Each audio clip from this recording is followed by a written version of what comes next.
What's up, guys? I hope you're all doing well. Welcome to Abstract Learning. If you enjoy what we do and want to support our channel, please like and share our videos and subscribe to the channel. Thank you. Topic की शुरुआत करते हैं. हमारा topic है legal and political sovereignty.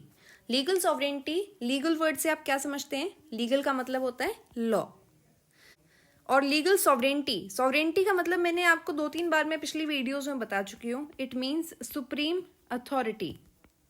तो कोई भी ऐसी अथॉरिटी, कोई भी ऐसी सुप्रीम अथॉरिटी जो लॉ के द्वारा गारंटीड हो, that is called legal sovereignty. जो लॉ ने गारंटी की हुई सॉवरेनिटी है उसे हम कहेंगे लीगल सॉवरेनिटी. ये कंसेप्ट दिया था हॉब्स ने.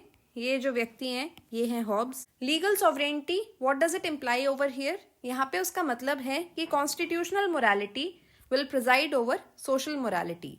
सोशल मोरालिटी यानी सोसाइटी के हिसाब से जो कोई चीज़ नैतिक है, एंड कॉन्स्टिट्यूशनल मोरालिटी मतलब जो कॉन्स्टिट्यूशन के हिसाब से कोई चीज़ नैतिक है, यानी something that is correct constitution के हिसाब से, उसे हम कॉन्स्टिट्यूशनल मोरालिटी कहेंगे. और कोई चीज़ जो सोसाइटी के हिसाब से सही है वो सोशल मोरालिटी कहलाएगी. लॉ जो स्टेट या गवर्नमेंट बनाएगी उन लॉज की सुप्रीम अथॉरिटी होगी या फिर उनको सॉवरेनिटी मिलेगी.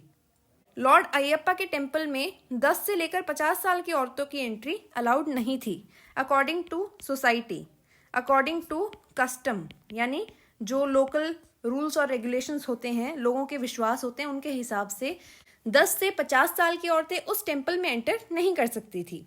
तो इस पे विमेन ने केस किया एंड दे सेड कि ये हमारे फंडामेंटल राइट जो इक्वेलिटी इंश्योर करते हैं, जो राइट्स हमें आदमियों के इक्वल रहने की पावर इंश्योर करते हैं, उन राइट्स का हनन है ये. इसमें जस्टिस चंद्रचूड़ जी ने कहा था कि कॉन्स्टिट्यूशन के द्वारा इंश्योर किया गया फंडामेंटल राइट सर्वप्रधान है, ना कि वहाँ की सोसाइटी के द्वारा लागू किया हुआ सदियों पुराना एक कस्टम. तो कस्टम के ऊपर जस्टिस चंद्रचूड़ ने रखा कॉन्स्टिट्यूशन के द्वारा बनाए हुए रूल्स को. सो दिस प्रूव्स कि लॉ इज सुप्रीम. तो ये थी हमारी लीगल सॉवरेनिटी, यानी जहां पे लॉ को सबसे ऊपर सुप्रीम अथॉरिटी का दर्जा दिया गया है. नेक्स्ट टॉपिक है हमारा पॉलिटिकल सॉवरेनिटी. बहुत छोटा सा टॉपिक है. पॉलिटिकल सॉवरेनिटी का क्या मतलब है? हमने अभी कहा कि लॉ जो है वो सबसे ऊपर है, सर्वोपरि है हमारा लॉ, यानी कानून जो बनाया गया है वो सोसाइटी के लॉ से ऊपर रखा गया है. लेकिन ये कानून बन कहाँ रहे हैं? ये कानून बन रहे हैं पार्लियामेंट में. और पार्लियामेंट किन की बनी हुई है? पार्लियामेंट बनी हुई है एक पॉलिटिकल पार्टी की. तो जेन्युइन सी बात है कि अगर लॉ सर्वप्रधान है तो लॉ बनाने वाला भी सर्वप्रधान होगा, और लॉ बनाने वाले एक्चुअली में है कौन? एक पॉलिटिकल पार्टी है.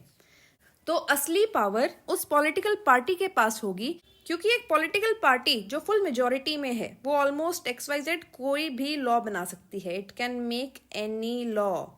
सो देयरफॉर कोई लॉ सबसे ऊपर नहीं है, लॉ बनाने वाली पॉलिटिकल पार्टी सबसे ऊपर होती है. The political party that is making the law has the supreme authority और सॉवरेनिटी. ये कंसेप्ट दिया था जॉन लॉक ने. The concept was given by John Locke, और ये जिनकी फोटो पे मैं तब से लिखे जा रही हूँ यही वो व्यक्ति हैं, जॉन लॉक. ठीक है, एक बार रिकैप कर लेते हैं इसका.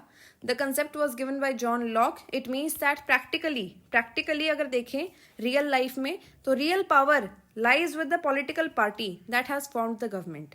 तो कहने का मतलब जो असली पावर है वो उस पॉलिटिकल पार्टी के पास है जिसने सरकार बना रखी है. For example BJP enjoys political sovereignty, क्योंकि आज के दिन बीजेपी ऑलमोस्ट फुल मेजॉरिटी में है. It is in full majority. So that was all for today's video. If you enjoyed the video, आप इसे लाइक कीजिए, अपने फ्रेंड्स और फैमिली के साथ शेयर कीजिए, चैनल को प्लीज़ सब्सक्राइब कीजिए. Thank you. Have a nice day.